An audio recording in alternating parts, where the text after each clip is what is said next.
In the winter of 1756, in a remote plantation house along the James River in colonial Virginia, 7 members of the prestigious Calverton family died within hours of each other during what should have been a celebration dinner. The local magistrate's records, sealed for over 2 centuries, reveal that every single victim showed identical symptoms: violent convulsions, blackened tongues, and a peculiar sweet scent emanating from their mouths that witnesses described as almonds mixed with honey, yet carrying an underlying bitterness that made even hardened men retch. What made this case even more disturbing was that the enslaved woman responsible, Sarah Williams, had served the family faithfully for 15 years, without a single incident of defiance, rebellion, or even minor infractions that would have marked her as potentially dangerous. The colonial authorities buried this case so deeply that even today historians struggle to find complete records of what really happened. That December night, court documents were deliberately scattered across multiple county archives.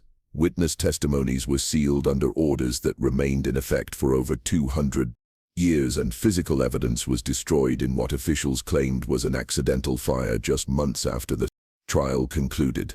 The few surviving fragments of the investigation paint a picture so disturbing that some modern scholars question whether the full truth was ever recorded at all.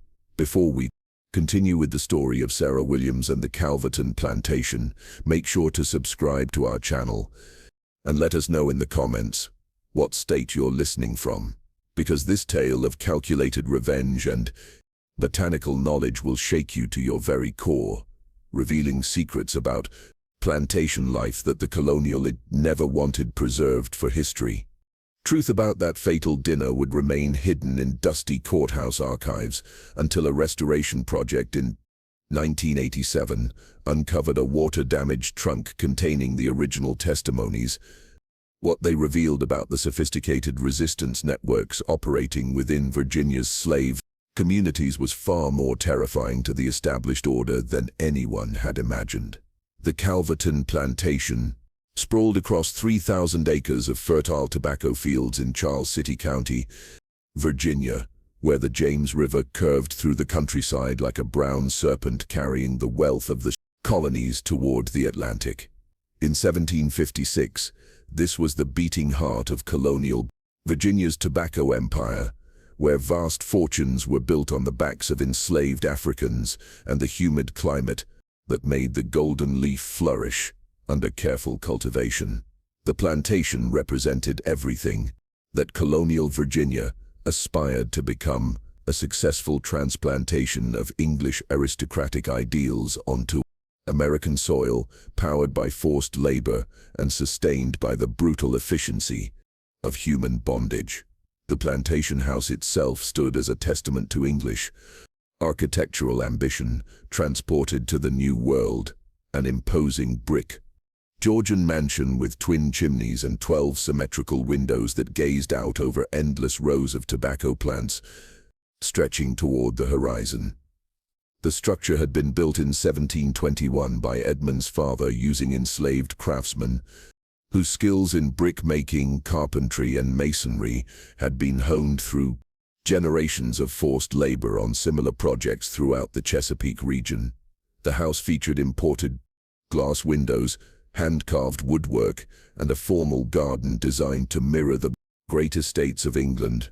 Though adapted to the Virginia climate and available plants, Master Edmund Calverton had inherited this empire from his father in 1739, along with the 43 enslaved people who worked the fields, tended the house, and maintained the complex machinery of plantation life. At 52, Edmund was known throughout the county as a shrewd businessman who had expanded his holdings considerably since taking control, purchasing additional land along the river, and investing in the latest agricultural techniques recommended by London tobacco merchants. His reputation extended beyond Virginia's borders. His tobacco commanded premium prices in English markets, and his plantation served as a model that other colonial planters visited to study his methods. His wife Margaret came from the prestigious Randolph family of Richmond, one of the oldest and most influential families in colonial Virginia.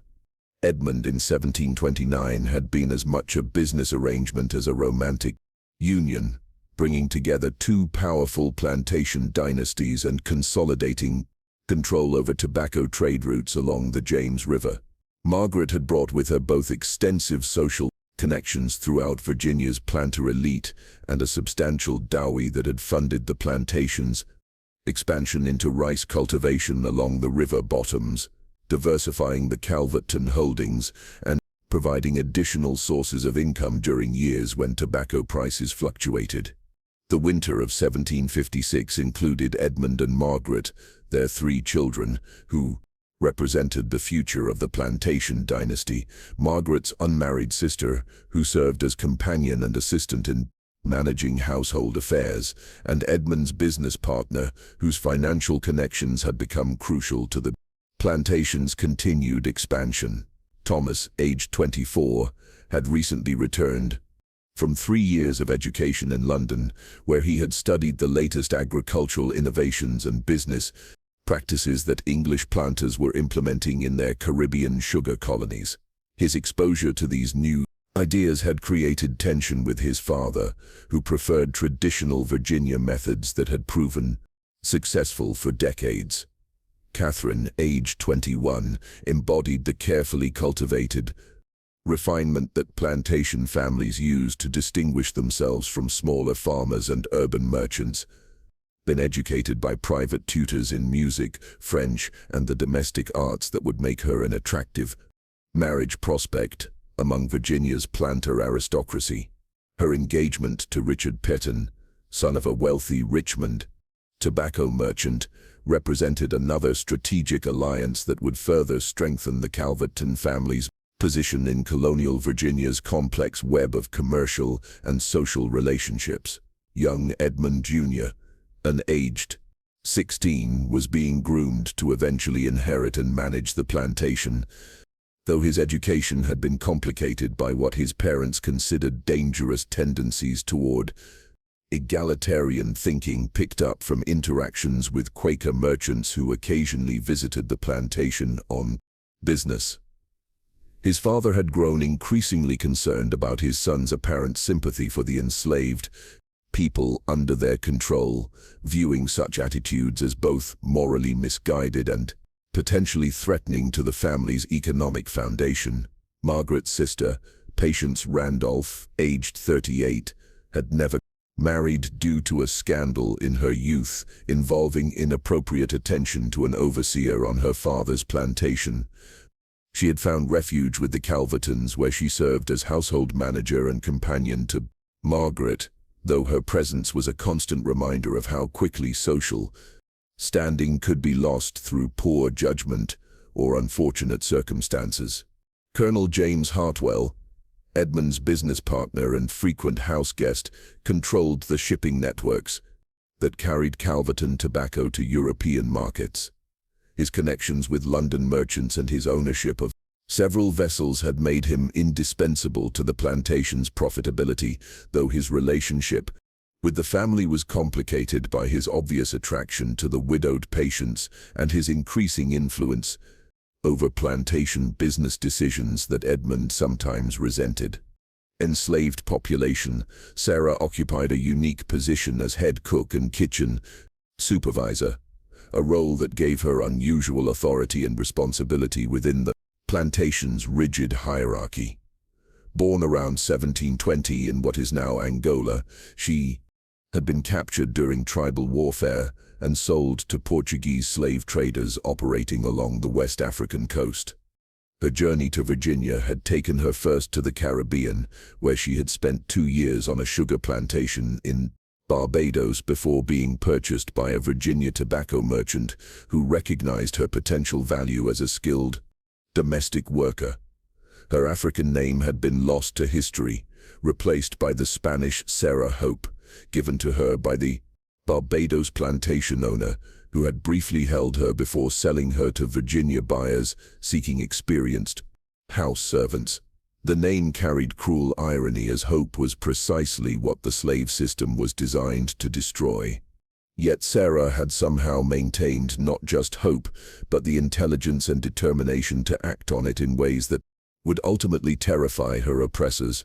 Enslaved community was not just her culinary skills, which had earned the Calverton table a reputation throughout the county for sophisticated meals that rivaled the finest houses in Williamsburg and Richmond, but her apparent literacy, a dangerous and strictly illegal accomplishment for an enslaved person in colonial Virginia. The ability to read and write was viewed by plantation owners as a direct threat to the slave system, as it enabled communication, planning, and the spread of ideas that could undermine the careful control mechanisms that kept enslaved people subjugated. The plantation operated under the typical brutal efficiency of the period, with every aspect of daily life organized around maximizing tobacco production and maintaining absolute control over the enslaved workforce. Enslaved people rose before dawn to tend fires, prepare meals, and begin the endless cycle of agricultural labor that defined their existence from birth to death. The tobacco fields required constant attention throughout the growing season. Planting in carefully prepared beds, transplanting seedlings, weeding, tarping, harvesting, and the complex process of curing the leaves in specially constructed barns where temperature and humidity had to be maintained within precise ranges to produce the high-quality leaf that commanded premium prices in European market. Fieldwork slowed, enslaved people repaired tools, processed food for storage, prepared materials for the next planting season, and performed the countless maintenance tasks required to keep the plantation operating efficiently. This seasonal rhythm had continued unchanged for decades, creating routines and expectations that both enslaved people and their owners relied upon for predictability, control.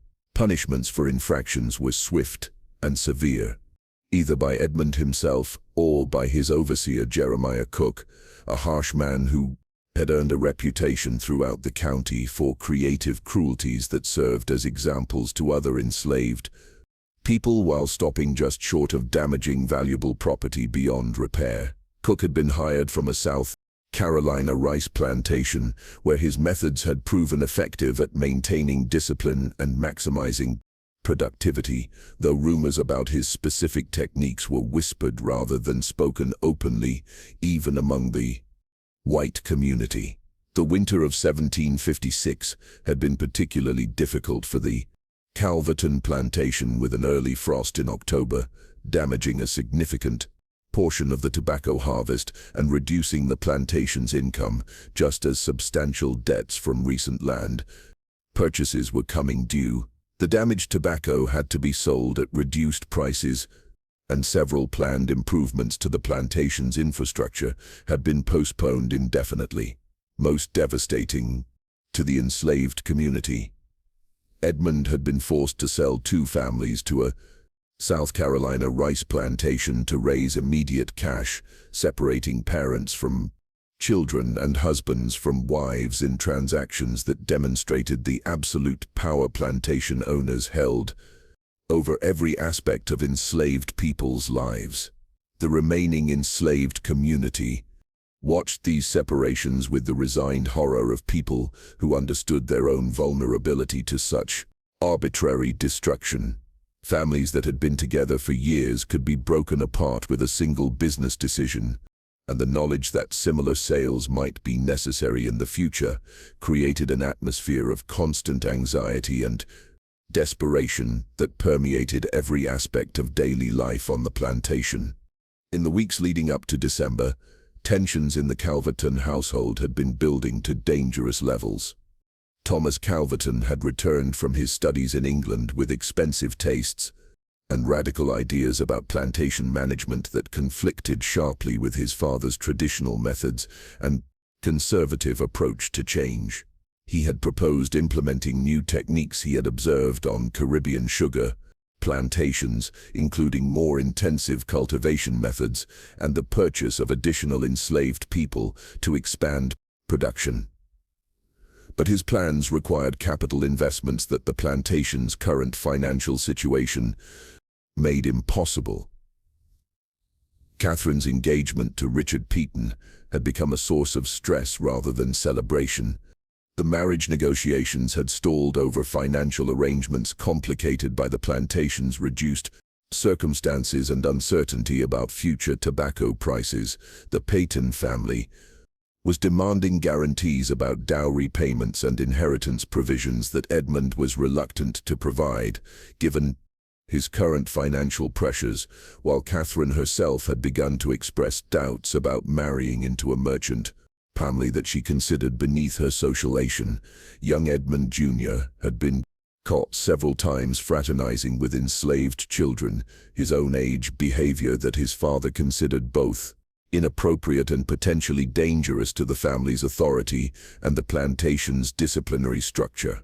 Boy's apparent sympathy for enslaved people and his questions about the morality of slavery had alarmed his parents, who feared that such attitudes could undermine their ability to maintain control over their workforce and could damage the family's reputation among other planter families. December 15th, 1756, dawned gray and bitter cold with frost coating the bare branches of the massive oak trees that lined the quarter-mile drive leading to the Calverton mansion.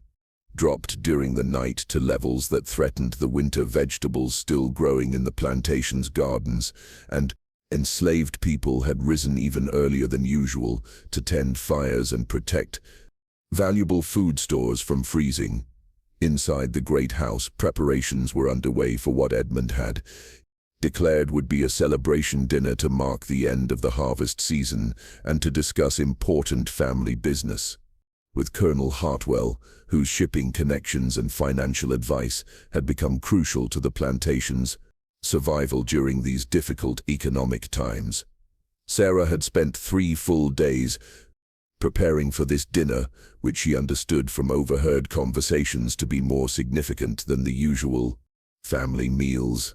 The dinner would serve multiple purposes, celebrating the completion of another tobacco season, despite its disappointing results, discussing strategies for improving the plantation's financial situation, and making important decisions about the family's future that would affect every person living on the plantation, enslaved and free alike. She had supervised the slaughter of a prize pig that had been fattened specifically for this occasion, directed the preparation of preserved vegetables from the plantation's extensive gardens, and even requested special spices from the locked pantry, where Margaret Calverton stored the precious imported seasonings that distinguished elite plantation cuisine from the simpler fare of smaller farmers.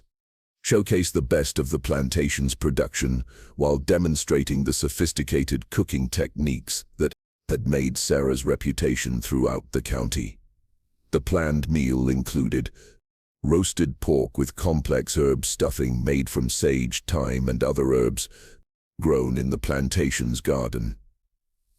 Sweet potato pudding flavored with molasses and spices, cornbread made with the finest cornmeal and enriched with eggs and butter, bacon and seasoned with vinegar, and a special rice pudding flavored with vanilla and cinnamon that required expensive imported ingredients and careful preparation techniques that few cooks in colonial Virginia had mastered. In her testimony, later recorded by Magistrate William Braddock, Sarah described the day's preparations with remarkable precision and attention to detail that demonstrated both her intelligence and her careful observation of everything happening around her. She had risen at 4 in the morning to begin the slow roasting of the pork, carefully tending the fire in the kitchen's massive hearth and adjusting the spit to ensure even cooking throughout the long day ahead. The kitchen itself was a substantial separate building connected to the main house by a covered walkway, a common arrangement designed to reduce the risk of fires spreading to the main residence, while also providing a buffer zone that separated the domestic labor of enslaved people from the refined living spaces of the white family. This physical separation between kitchen and main house would later prove crucial to understanding how the poisoning occurred, without affecting any of the kitchen staff or other enslaved people who had access to the food during its preparation. The walkway that connected the buildings created opportunities for observation and intervention that a fully integrated kitchen would not have provided, while the separate building meant that cooking smells, heat, and the constant activity of food preparation remained isolated from the family's living areas. As the afternoon wore on, Sarah noticed several unusual occurrences that she would later recall with disturbing clarity during her interrogation.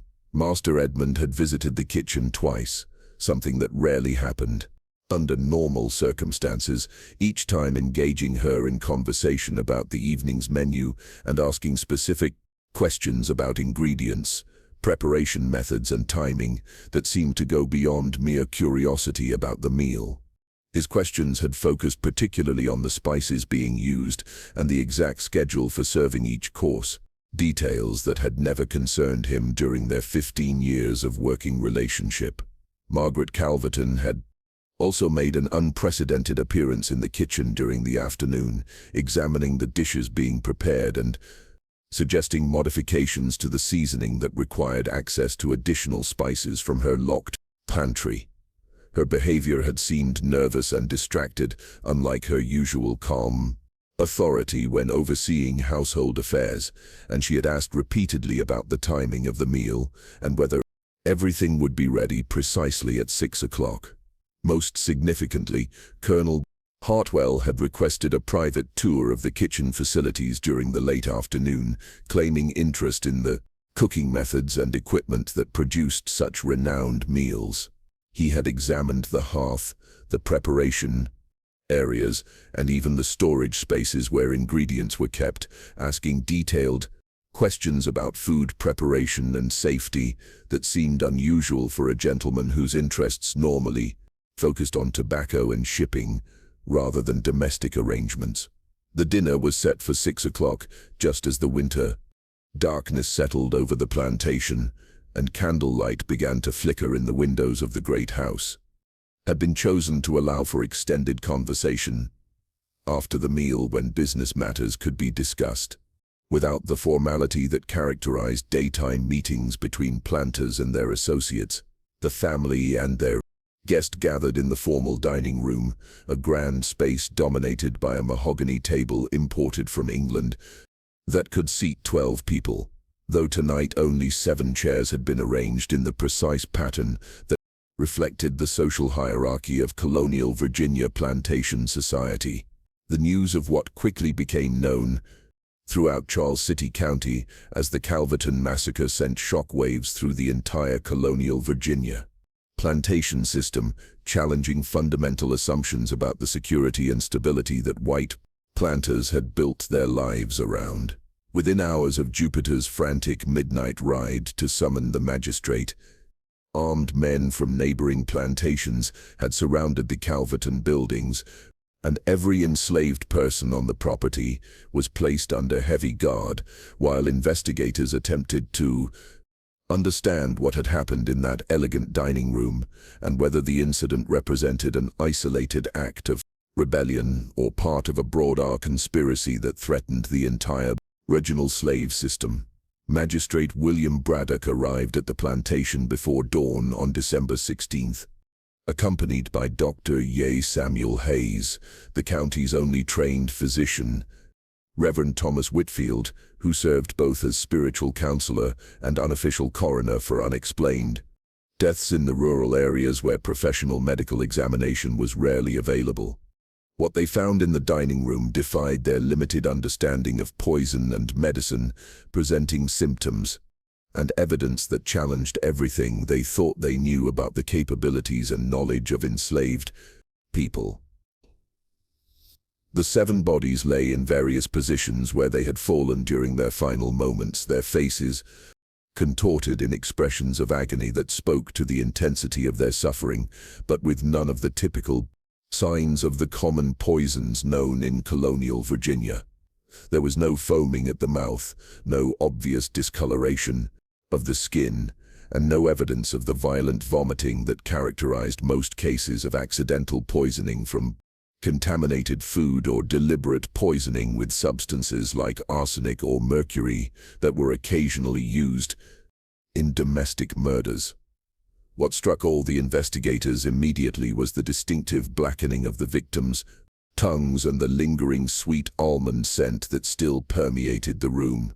Hours after the deaths had occurred, Dr. Hayes, whose medical training consisted primarily of a 7-year apprenticeship with a physician in Williamsburg and extensive study of European medical texts, was particularly puzzled by these symptoms, which matched descriptions he had read of certain exotic poisons derived from plants found in tropical climates, but nothing in his experience with colonial Virginia medicine had prepared him free or this systematic execution of an entire family. The investigation that followed over the next several weeks revealed the complex web of relationships, resentments, and desperate circumstances that had been building within the Calverton plantation community for months or even years before reaching its deadly culmination, under aggressive and often brutal questioning by Magistrate Braddock, who understood that the security of the entire slave system might depend on uncovering the full scope of whatever conspiracy had made this mass murder possible. Several enslaved people reluctantly provided testimony that painted a disturbing picture of increasing tension and carefully hidden planning. Sarah, a 28-year-old woman who worked as a house servant and had daily access to the family's private conversations, revealed under interrogation that she had overheard heated arguments between Edmund and his son Thomas about the future management of the plantation that had grown increasingly bitter over the past several months. Thomas had apparently proposed selling additional enslaved families to raise capital for implementing new agricultural techniques he had learned about during his studies in England, including the purchase of additional land and the construction of new tobacco curing facilities that would require substantial initial investment. More disturbing still, Sarah testified that she had heard Edmund discussing with Margaret the possibility of selling Sarah herself, despite her valuable skills and long service to the family, because her advancing age was making her less productive, while her knowledge of letters and numbers made her potentially dangerous as an example to other enslaved people who might be inspired to seek forbidden education. Conversations had taken place in the family's private sitting room, where Sarah worked daily cleaning and maintaining the furnishings, and where the family apparently felt safe to discuss matters they would never mention in the presence of other white people. The testimony of Moses, a 40-year-old man who worked as the plantation's blacksmith and general repairman, provided additional context for the growing desperation and anger that had been building among the enslaved community during the months leading up to the poisoning. Moses revealed that Sarah had been secretly teaching other enslaved people to read and write using pages torn from old almanacs, discarded newspapers, and religious texts that she had somehow acquired over the years, creating an illegal education network that had operated for years without detection by the white overseers or family members. This clandestine school had met in various hidden locations around the plantation, including abandoned tobacco barns, sections of the slave quarters that were not regularly inspected, and remote areas of the forest where enslaved people were sent to gather firewood or medicinal plants. The education network had grown to include more than a dozen participants, both adults and children, who were learning not just basic literacy, but also mathematical skills that could be used for planning and organizing resistance activities. Most significantly, Moses reported that in the weeks immediately before the dinner, Sarah had made several unusual requests for access to different areas of the plantation that had previously been outside her normal responsibilities, had asked for permission to collect herbs and roots from the forest areas beyond the tobacco fields, claiming she needed them for medicinal purposes to treat sick enslaved people. a request that had been granted because plantation owners generally encouraged enslaved people to maintain their own health using traditional remedies rather than requiring expensive treatment from white physicians. She had also requested permission to clean and organize the storage areas where various agricultural supplies were kept, including substances used to kill rats and other pests that threatened the valuable tobacco stores during winter months. These storage areas contained various chemicals and preparations that were necessary for plantation operations, but potentially dangerous if misused, including compounds containing arsenic, mercury, and other toxic substances that were used for pest control and equipment maintenance. When Magistrate Braddock finally conducted his formal interrogation of Sarah herself, he encountered a woman whose demeanor completely confounded his expectations and challenged every assumption he held about the mental capacity and emotional responses of enslaved people. Rather than the terrified, submissive response he anticipated from an enslaved person accused of mass murder, Sarah displayed a calm dignity and intellectual sophistication that unnerved everyone present and suggested depths of planning and capability that the colonial authorities found deeply threatening. She answered his questions in fluent, articulate English that demonstrated a vocabulary and grammatical sophistication that shocked the white officials who had never heard her speak extensively before. Responses revealed not just literacy but education that went far beyond what any enslaved person in colonial Virginia was supposed to possess, including knowledge of legal procedures, understanding of property law, and familiarity with philosophical concepts about justice and human rights that were considered dangerous even when expressed by free white people. Her initial testimony was a masterpiece of strategic misdirection that demonstrated careful preparation and understanding of how colonial legal proceedings operated. Yes, she had prepared the dinner following the same methods and recipes she had used successfully for 15 years of service to the Calverton family. Yes, she had used the special spices that Mrs. Calverton had specifically requested, accessing them from the locked pantry with permission that had been explicitly granted for this important occasion. Unusual ingredients or deviated from standard cooking procedures that had been established through years of experience and proven success. When pressed about her movements and activities throughout the day of December 15th, she provided detailed accounts that could be verified by other enslaved people who had observed her work, creating what appeared to be an unbreakable alibi that placed her in full view of witnesses during all the crucial periods when poison could have been added to the food. Her testimony created a timeline that seemed to make her guilt impossible to prove, despite the obvious fact that someone with access to the kitchen had been responsible for the poisoning. By even the most sophisticated deception, his experience with previous slave rebellion cases had taught him to look beyond surface appearances and examine the deeper currents of resentment and planning that such acts of resistance required. Over several days of intensive interrogation conducted in the cold, windowless room that served as the plantation's punishment cell, he gradually extracted a different story through a combination of psychological pressure, physical deprivation, and threats against other enslaved people who might have been involved in the conspiracy. The breakthrough in the investigation came not from Sarah's eventual confession, but from an unexpected discovery made by Dr. Hayes during his systematic examination of the victim's stomach contents and bodily remains, working by candlelight in the plantation's ice house, where the 7 bodies had been moved to slow decomposition. While the investigation proceeded, Hayes detected traces of a substance he initially couldn't identify. Small brownish fragments that had a distinctly bitter taste when carefully sampled, and that produced the same distinctive almond odor that had permeated the dining room. The discovery of these physical fragments provided the first concrete evidence of how the poisoning had been accomplished, but it also raised new questions about the source and preparation of the toxic substance. Hayes carefully collected samples of the fragments and preserved them in alcohol, then sent them to a colleague in Williamsburg who had studied with European physicians familiar with exotic poisons and unusual cases of systematic poisoning that occasionally occurred in colonial settings.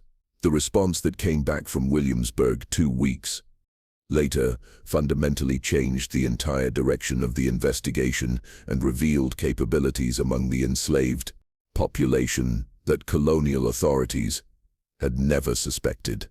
Identified as processed seeds from a species of plant that grew wild in certain areas of Virginia's forests, plant that indigenous peoples and some enslaved people had traditionally used in very small quantities for medicinal purposes, but which became extremely deadly when concentrated and prepared using specific techniques that required both botanical knowledge and chem.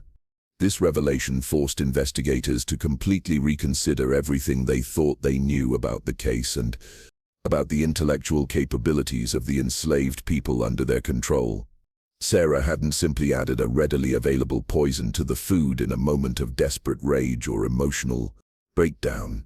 She had spent months, perhaps years, developing the specialized knowledge and sophisticated technique necessary to create a lethal toxin from indigenous plants, a process that required not just access to botanical information, but also the ability to experiment with different preparations, test various dosages on small animals, and perfect preparation methods that would be effective against humans, without being detected during the cooking and serving process. The investigation took an even darker and more disturbing turn when searchers following up on information provided by Moses and other enslaved people under intense interrogation discovered Sarah's hidden workspace in an abandoned tobacco curing barn located on the far edge of the plantation, well away from the main agricultural areas and family residence. This discovery revealed the true scope and sophistication of her secret activities over a period that investigators began to realize might have extended back several years, concealed beneath carefully arranged loose floorboards that had been modified to create a hidden compartment. Investigators found a collection that demonstrated not just planning for a single act of revenge, but systematic study and experimentation that revealed a mind operating with scientific precision and long-term strategic thinking. The hidden cache included dozens of dried plant specimens, each carefully labeled with notations written in a mixture of English letters and what appeared to be African symbols that none of the white investigators could decipher.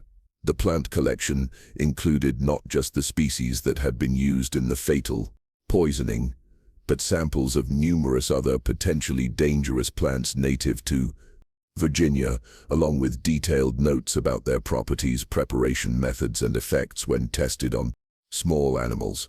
Some specimens were accompanied by precise measurements indicating dosages and concentration techniques, while others included observations about seasonal variations in plant toxicity and optimal harvesting times for maximum potency.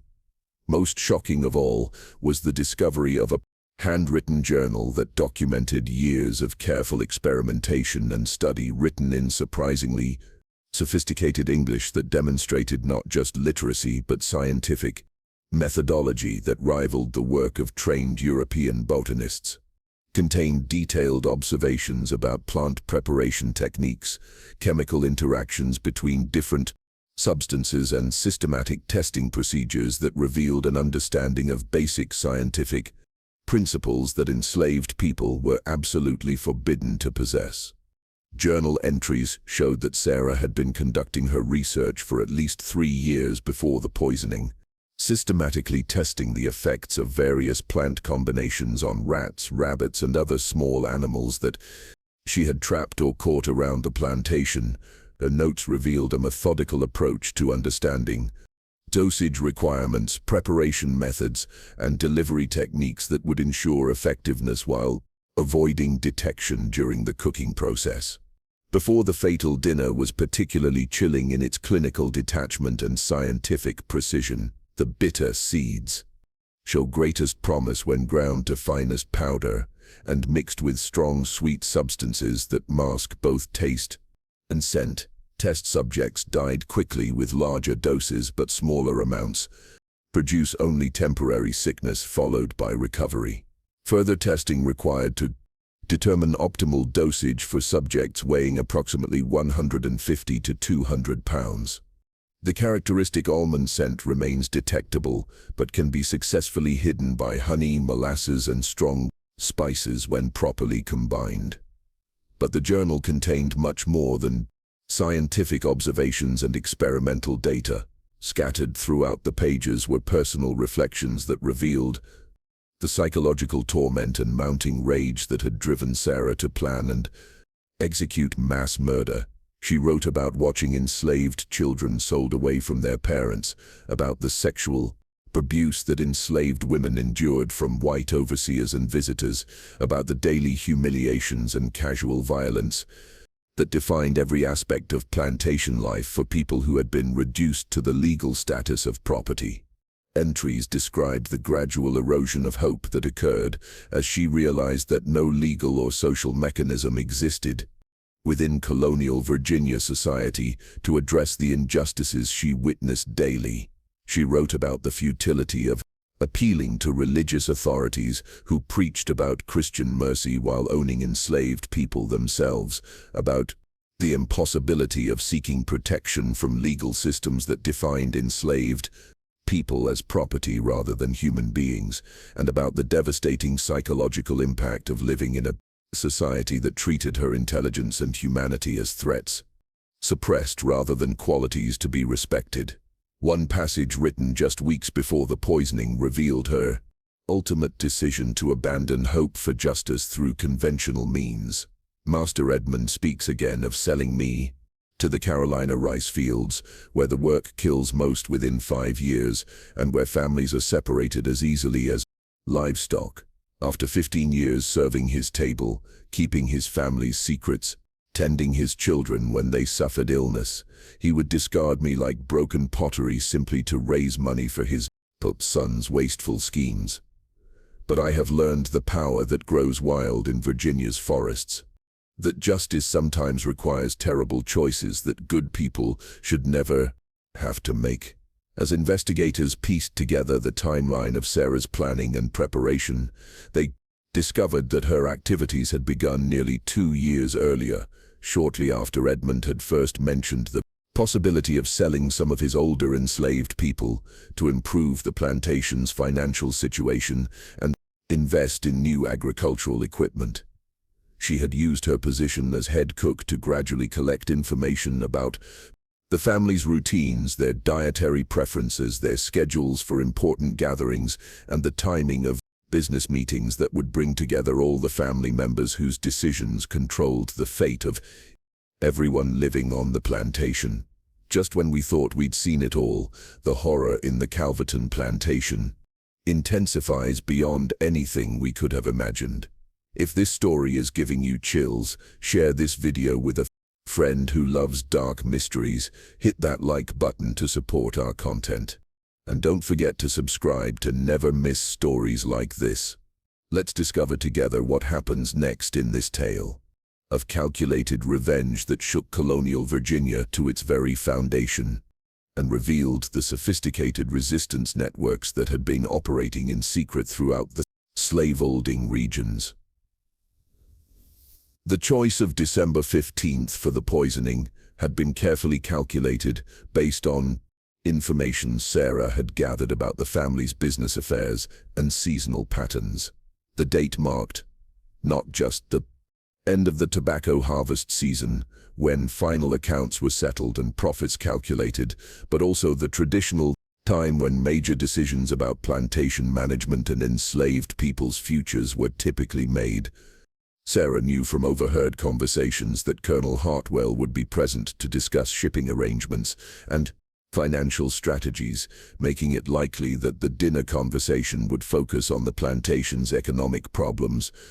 and potential solutions, including the sale of enslaved people that she was determined to prevent.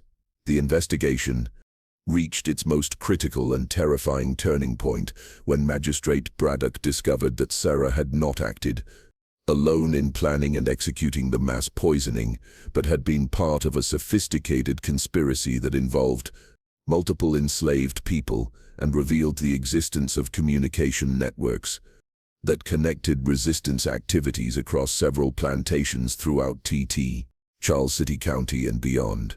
Under the most intense interrogation techniques available to colonial authorities, several other enslaved people admitted to knowing about her activities, and a few confessed to providing direct assistance with gathering plants, testing preparations, and gathering intelligence about the family's plans and schedules. The scope of this conspiracy stunned colonial authorities, who had convinced themselves that enslaved people lacked the intellectual capacity, organizational ability, and communication networks necessary to plan such a sophisticated operation. The discovery that enslaved communities had been sharing information, coordinating activities, and developing resistance strategies challenged the fundamental assumptions upon which the entire slave system was built and raised terrifying questions about what other conspiracies might be operating undetected throughout Virginia's plantation regions. The house servant, whose initial testimony had seemed reluctant and incomplete, eventually revealed under sustained pressure that she had been part of an organized intelligence network of enslaved women who systematically gathered and shared information about their owners, private conversations, business plans, and family secrets. This network had been operating for years without detection, using enslaved people's invisibility within white households to collect detailed information about plantation finances, family relationships, political connections, and business vulnerabilities that could be exploited for various purposes. Gathering had allowed Sarah to time her attack for maximum impact and minimum risk of detection, ensuring that all the adult family members who held decision-making power over the plantation's enslaved population would be present for the fatal dinner. The network had also provided crucial information about the family's routines, their food preferences, their schedules for important gatherings, and even details about their digestive sensitivities that helped Sarah design a poison that would work quickly and effectively. Moses admitted under interrogation that he had provided more than just general knowledge about Sarah's activities. He had helped modify cooking equipment to allow her to process plant materials more effectively, creating tools that could grind seeds and roots to the fine powder consistency required for effective poisoning. He had also constructed hidden storage spaces throughout the plantation where botanical specimens and prepared toxins could be concealed from white overseers, and he had helped establish communication methods that allowed information to be passed between enslaved people on different plantations without detection. Most disturbing to colonial authorities, Moses revealed that similar networks existed on plantations throughout the region, connected by enslaved people who carried messages and shared information during their limited authorized travel for marketing, skilled labor, and other activities that required movement between different properties. These networks had been sharing information about resistance techniques, escape routes, and even coordinated planning for larger rebellions that had been discussed but never implemented due to the extreme risks involved. Dr. Hayes' continued investigation of the poison itself revealed additional disturbing details about the sophistication of Sarah's botanical knowledge and preparation techniques. The plant material she had used was not exotic or difficult to obtain. It grew commonly in Virginia's forests and had been used by indigenous peoples for various purposes long before European colonization. However, the knowledge of how to concentrate and weaponize these natural substances appeared to represent a combination of African traditional medicine, information learned through interactions with Native Americans, and original research conducted through systematic experimentation over several years. The specific preparation technique that Sarah had developed required not just knowledge of which plants were toxic, but understanding of chemical principles that allowed her to concentrate the active compounds while eliminating substances that would make the poison detectable through taste or smell. Her method involved multiple steps of processing, drying, grinding, and combining that produced a powder that could be easily mixed into sweet dishes without altering their appearance or creating suspicious odors that might alert the intended victims. The most chilling discovery came when investigators realized that the Calveratin poisoning might not have been an isolated incident, but part of a broader pattern of resistance activities that had been occurring throughout Virginia's plantation regions for years without being recognized by colonial authorities. Records from other counties, when examined in light of what they now knew about enslaved peoples, botanical knowledge and organizational capabilities, revealed similar unexplained deaths in plantation families over the previous decade. Deaths that had been attributed to disease, natural causes, or accidents, but which showed suspicious patterns when analyzed with new understanding of what was PIDC in at least 3 other cases within a 50-mi radius of the Calverton plantation. Entire families or significant portions of families had died suddenly from mysterious illnesses that shared characteristics with the Calverton poisoning. These cases had been investigated superficially and dismissed as unfortunate but natural occurrences. But the new evidence suggested that a coordinated campaign of resistance might have been operating across multiple plantations using sophisticated methods that had successfully avoided detection for years. Revelation terrified colonial authorities at every level of government and society.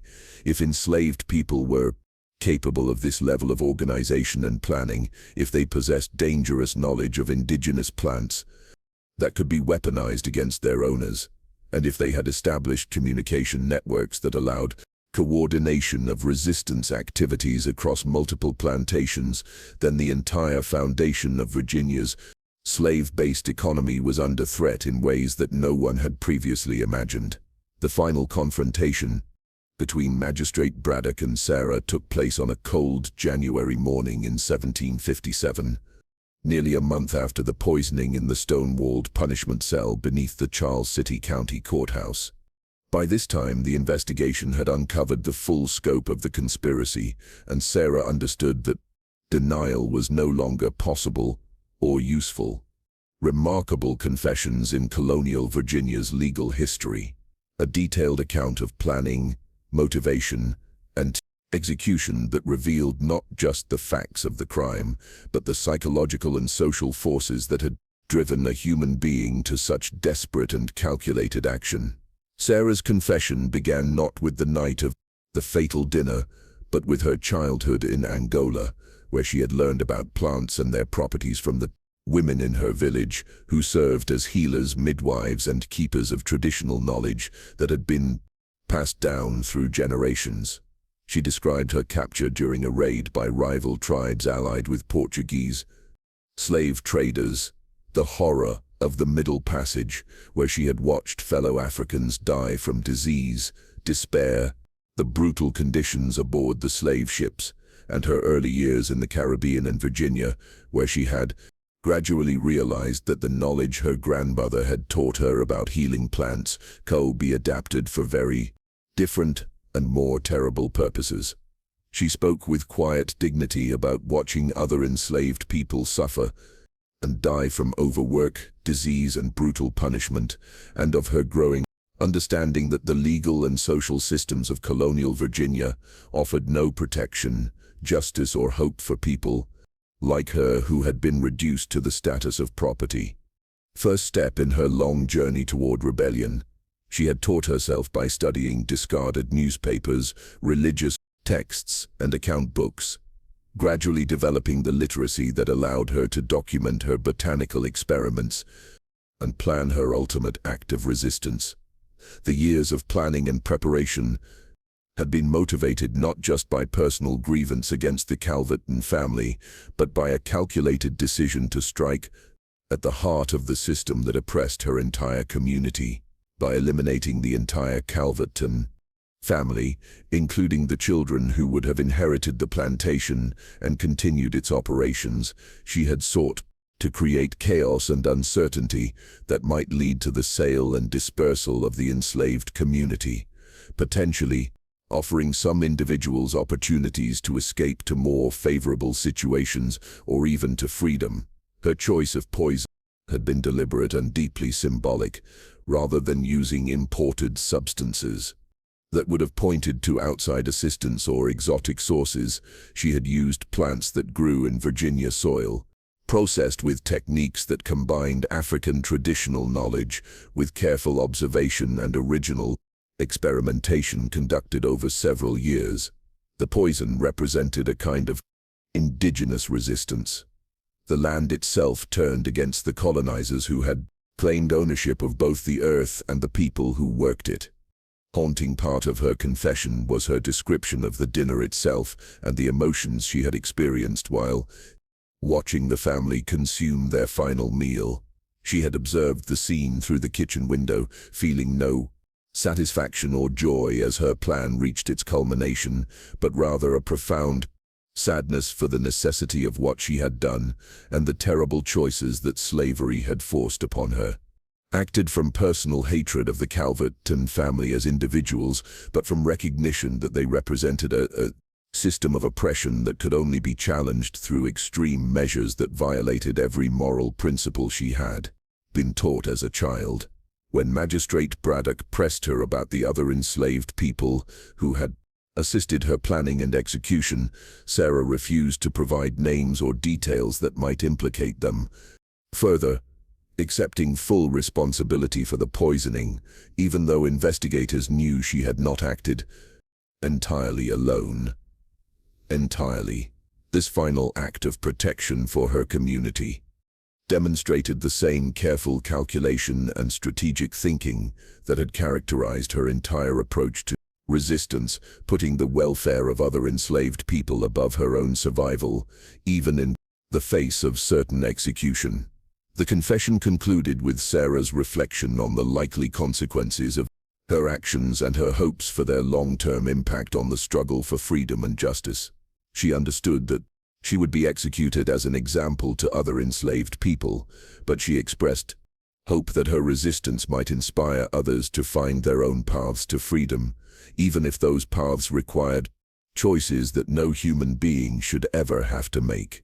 She also predicted that colonial authorities would respond with increased repression and surveillance, but argued that such measures would only reveal more clearly the fundamental injustice and inherent instability of the slavery system.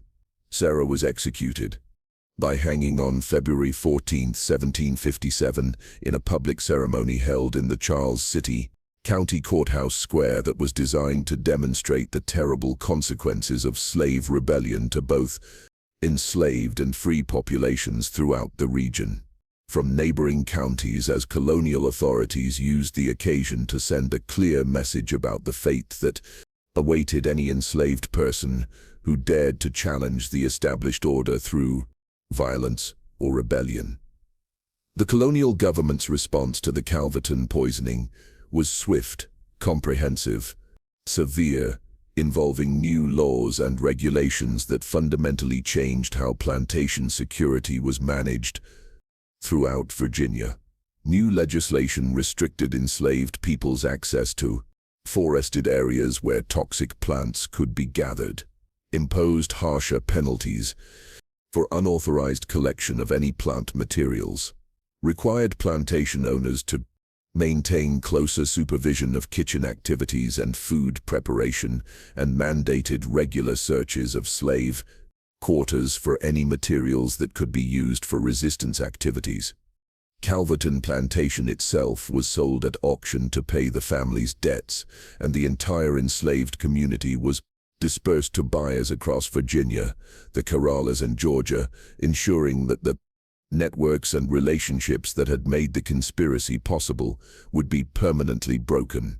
The plantation house stood empty for several years before being purchased by a Richmond merchant who demolished the original Georgian mansion and built a smaller, more modest residence that reflected changed economic circumstances and reduced confidence in the plantation system's stability.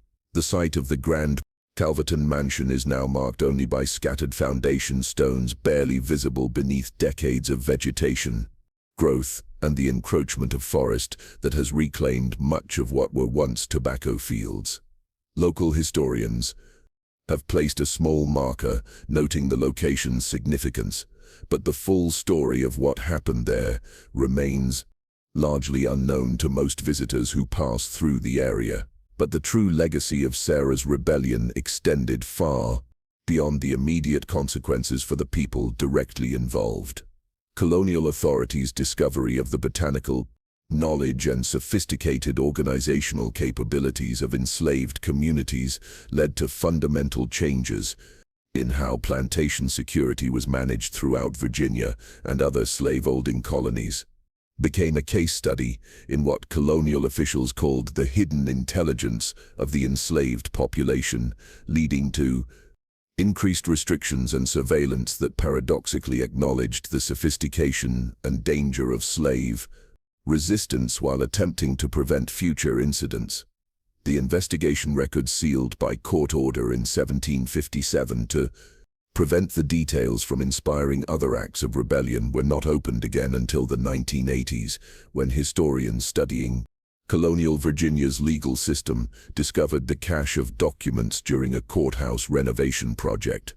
Detailed testimonies and evidence collected by Magistrate Braddock provided unprecedented insight into both the daily life of enslaved people and the complex strategies they developed to resist their oppression, revealing aspects of plantation society that had been deliberately hidden from historical records. Modern botanical researchers, who have studied Sarah's journal and plant specimens, now preserved in the Virginia Historical Society's archives, have confirmed the sophistication of her knowledge and techniques.